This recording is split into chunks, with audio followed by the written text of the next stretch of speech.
Alright, I'm not going to do any fancy video here. I just want to think a better one. I want to do what's fresh in my mind. Talk about how to play Treasure of Tarmin. I need to say that this sheet I didn't make, so I don't even know if I'm going to upload this to YouTube because I don't want to deal with copyright violations, but at least share it with the Discord people. These are, the ink is mine. The actual green printout is the maps I printed out. If you're familiar with Treasure of Tarmin, you know that there are, each level has the 4 quadrants, right? And you need to memorize those quadrants to be able to go through the game quickly, not get lost. I found a very useful thing is you know a lot about the quadrants actually. Let's take this one. Hold on. See these dark pink lines I made? These lines will always face the wall. That's the side, that's the outer corridor. So it sounds dumb, but I get lost running around. I sometimes forget which quadrant I'm in.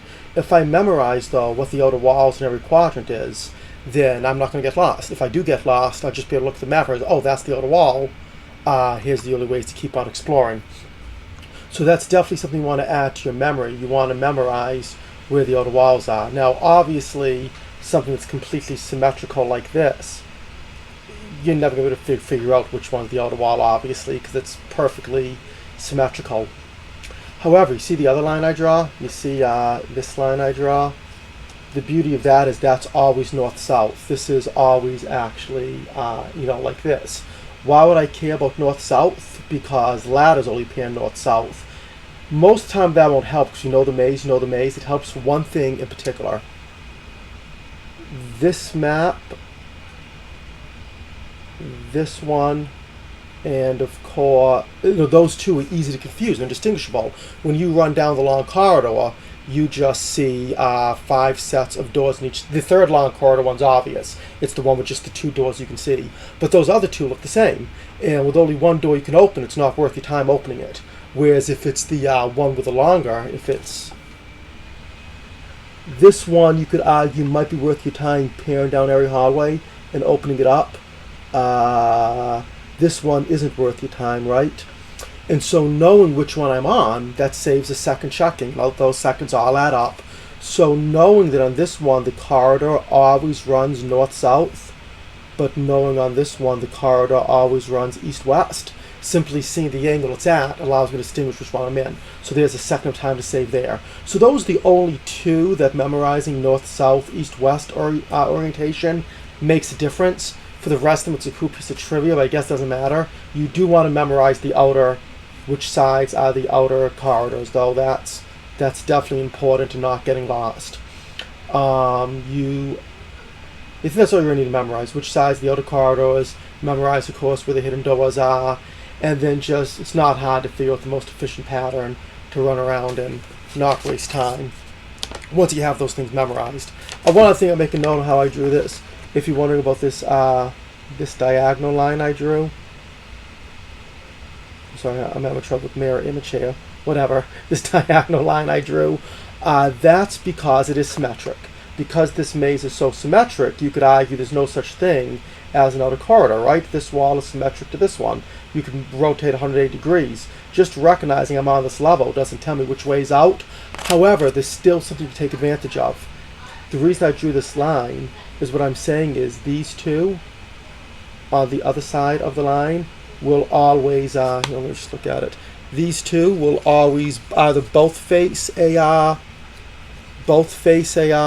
corridor, both face the inside. So for example, if at the start of the game, I know that I came in from an outer corridor, I know it's going to lead to the outer corridor. If I know that I started from another quadrant, I know it's going to lead to another quadrant. So as long as I came into this area from another quadrant, I know to not actually go through those doors there. Whereas if I came in that area from the outer map, I know to stay and quickly leave. So there is, even the symmetric ones, there is some information you can take away from the symmetry. And there's the other symmetric one that you can actually get some benefit out of. Where is it? Right next to it. This one. Obviously, each of these 4, there's always one of them will have the hidden door into another one, right? There's the hidden door, and then there's the visible door that goes into the centerpiece. Well, notice the way I drew the triangle. What I am saying is that the hidden door will always take you to something different. In other words, if I came in from an outer wall and then I take the hidden door, I'll go into a main quadrant. Conversely, if I came in from a main quadrant and I take the hidden door, I'll go to the outer wall.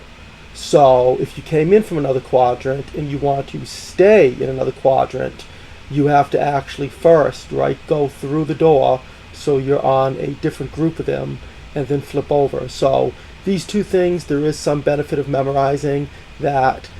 This one you will, if you stay in the one you're connected to, you'll swap. You'll do the opposite. Wherever you, if you came from an outer wall, you'll go to a quadrant. On this one, you'll stay where you are. So that's another thing to memorize. It even the ones with symmetry still have some symmetry. It's symmetric existence, but with symmetric, I'll get lost. Not exactly. As symmetric as it is, there's still some things you can exploit.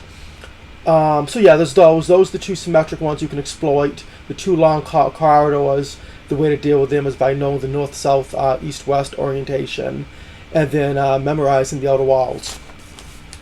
Let's see, other than that, what's really relevant? It is relevant that your luck is tied to your spiritual hit points.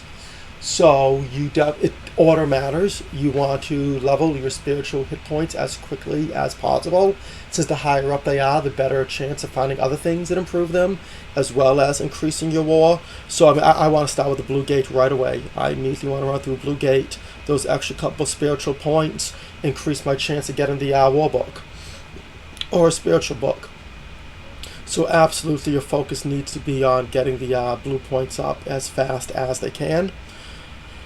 I have found just need a magic number. I'm not going to run all sorts of complicated stats on the game. Plus they change what the world record is, right? Like, you can't just say what gives me better than 50% chance of living if you're trying to beat the record.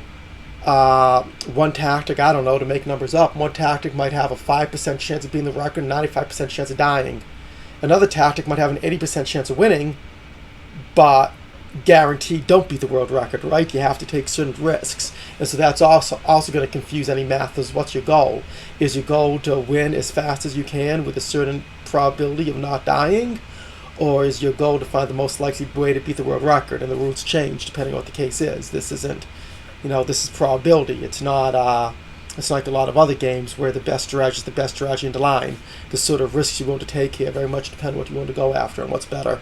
And I'm not going to go, so because of that, even if I was going to go through all the math would change based on your goals. I have no desire to figure out the number crunching on the math. But I will say, as a general rule of thumb, I felt that about 40 war points, hit points, strength, whatever, 40 war hit points and 20 spiritual hit points was kind of a good goal to aim for. And once you're near those numbers, just start descending down the ladders as quick as you can. The lower you go, the better armor you get, better weapon you get, right? So if you can go to a lower level, you should go to a lower level as soon as you possibly can. So yeah, descend as fast as you reasonably can and be somewhat safe. Aim for the 40-20. Everything I just said about the mazes apply. I do usually find that if I'm trying to 2 or 3 shot the Minotaur is reasonable. So try to get powerful enough weapons to 2 or 3 shot him. That probably means on level 11 you might have, even if you're strong enough to go down fast, on level 11 you might slow it down a little bit just to make sure you get the items you need. Starting off, by far the 3 most important items, know whether I want to resend us. I need the war book, because the sooner I get my war strength up to par, the sooner I can descend as far as war goes. These one things out of the line. I already mentioned I want to go through the blue gate. So yeah, I want the war book. I mentioned the spiritual book real early on too. The war book's nice, it's so easy to level it, right? You can use the arrow trick. I like the war book. You need a ring, because otherwise you'll die. Obviously, you just need a ring before the first thing kills you, so there's some gray area in that. The war book, the sooner the better, so the moment you start shooting, the moment you benefit. The ring, you just need before you die, I guess, whatever that might be. And of course, you eventually want a scroll. You really want to get those 3 items almost the very beginning of the game. If you don't get those 3 items almost immediately, you're not going to have a world record run. You do want to get the spiritual book pretty early after that as well, obviously. You could try to search for blue gates, either or. You can try to really level your war crazy with just the war book and then use a blue gate, or you can hope to get a spiritual book. Got to play the hand you're dealt as far as that goes. Is there anything else that's really... Oh, yeah, the defenses you want towards the end. As long as your spiritual hit points are more than half your war hit points, you're not too concerned what your defenses are as far as the Minotaur goes. You care, of course, as far as surviving up to the Minotaur. I find 20 to 23 defense, spiritual defense, not hit points, like rings and stuff. 20 to 23 should probably be enough to get you there.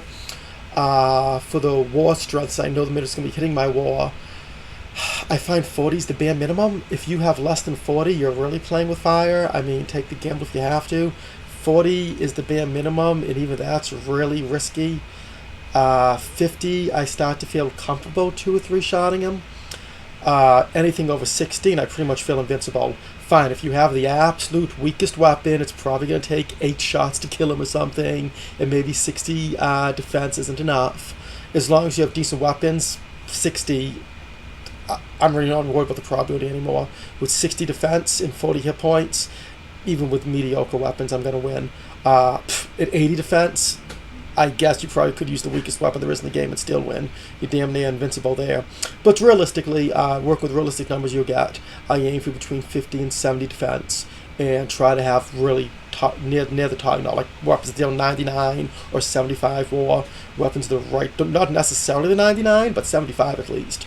Weapons that are right near the top, 2 or 3 of them. And that should be enough with those defensive levels. Try and think if there's any other. I guess I can explicitly state what the arrow trick is. I think the Winslow native figured it out. If I'm giving the wrong person credit, I apologize. That's where if you're out of arrows, you still gain hit points just by firing. So you'd like to run out of arrows early on to grind that up. There's no equivalent trick for magic, which makes magic all the more of an issue to focus on. It's the weaker thing. It's the thing that gives luck. It's the thing that you can't really exploit as well. So a lot of the game does center around your magic hit points. I think that's really it. It's just how. It's always good. Remember, you can use a container as a bribe. If you throw the container at the enemy, they won't fight back. That's important when you're speed running because you are descending levels quickly, you are taking risks, and there will be enemies like the wraiths that can kill you. You don't have time to grind up strong to handle them. You have to flee from things like wraiths, and having the bribes can make all the difference. Because sooner or later you're going to be unlucky enough to take a ladder that lands you right on one. You're going to open a door with one. So as tempting as it is to open up every package you find, you always want to save at least one. That way you can throw the one at him as a bribe and get away. You will not get the best time without having a bribe. You absolutely need a bribe because that sort of bad luck will happen, and that gives you some hedging against the worst case scenarios. And honestly, that's it. Just have it all have all that memorized, have muscle memory built in, and then just grind a million games till you get the perfect luck and the perfect skill.